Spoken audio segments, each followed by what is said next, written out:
د تاریخ اتلان حضرت قعقاع رضی الله عنه پر پارس باندې د حمله کولو پر مهال چې کله مسلمانانو د پاس د پوځونو شمیر او جنگي وسایل ولیدل او خپل شمیر او وسایل ورسره پرتله کړل نو خپل امیر او قمندان حضرت خالد بن ولید رضی الله عنه څخه یې وغوښتل تر څو د حضرت ابوبکر صدیق رضی الله عنه څخه نور پوځي مرسته وغواړي.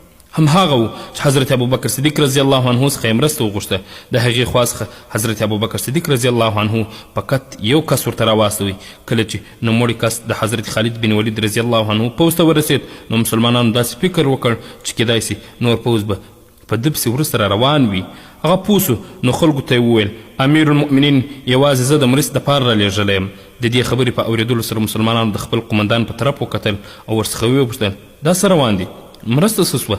حضرت خالد بن ولید رضی الله عنه ځواب ورکړ د جنگ تیاری وکړئ، همدا مرسته ده.